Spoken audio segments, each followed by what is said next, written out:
அனைத்து உறவுகளுக்கும் எனது இனிய காலை வணக்கத்தை தெரிவித்துக் கொள்கிறேன். உங்களிடத்தில் ஒரு சிறு ஜோதிட குறிப்பை பகிர்ந்து கொள்ள வருகிறேன். ஒரு ஜாதகத்தை பார்த்தவுடன் சொல்லுவதானால் இவர் மிகுந்த செல்வாக்கு பெற்றவர், செல்வம், செல்வாக்கு, புகழ், அந்தஸ்து அனைத்தும் பெற்றவர். ஆனால் அதை அவர் என்றைக்குமே பெரிதாக எண்ணாதவர். அவர் வேலை உண்டு, பாடு உண்டு, சோழி உண்டு என அமைதியாக, ஆடம்பரம் இல்லாமல், தரப்பார் இல்லாமல் எளிமையாக வாழ்வார். அவரால் மற்றவர்களுக்கு உதவிகள் இருக்குமே ஒழிய ஒத்திரியம் என்பது இருக்காது. இயன்ற அளவுக்கு பிறருக்கு உதவிகள் செய்வார். அப்படிப்பட்ட சாதக அமைப்பு ஏராளம் இருக்கின்றன.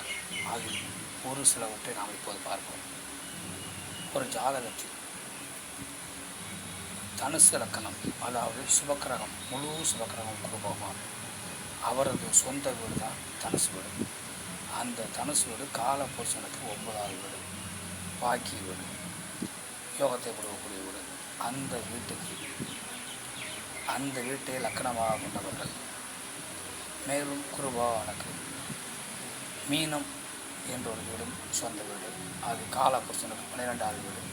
அயன ஜயன போகஸ்தானம், வயதான காலத்தில் நல்ல வாழ்வு, நல்ல சந்தோஷமான ஆன்மீக சுற்றுலா, நல்ல உறக்கம், ஓய்வு இவையெல்லாம் கொடுக்கக்கூடிய ஒரு வீடு. அயன ஜெயன போகஸ்தானம் காலப்புருஷனுக்கு 12வது வீடு. அதுவும் குருபான வீடு தான். இந்த வீடு இலக்கணமாக கொண்டவர்களும் எவ்வளவு சம்பாத்தியம் இருந்தாலும் சம்பாத்தியத்தை பெரிதாக எண்ண மாட்டார்கள். பிறவித்தனால் என்ற உதவி செய்வார்கள். எளிமையாக வாழ்வார்கள். அவர்கள் தொழிலை மிகவும் நேசிப்பார்கள். தொழில்தான் முதலில், அதன் தான் குடும்பம் என்று நினைப்பார்கள். இவர்கள் மட்டும்தான் இப்படியா என்றால் இல்லை.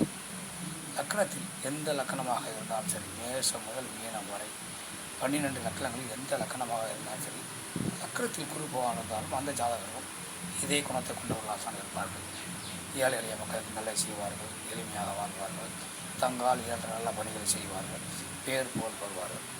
ஆனால் இப்படிப்பட்ட ஒரு அமைப்பு உங்கள் ஜாதகத்தில் இருக்கிறதா என பார்த்து கொள்ளுங்கள். மற்றவற்றை நாம் அடுத்தவரை காண்போம்.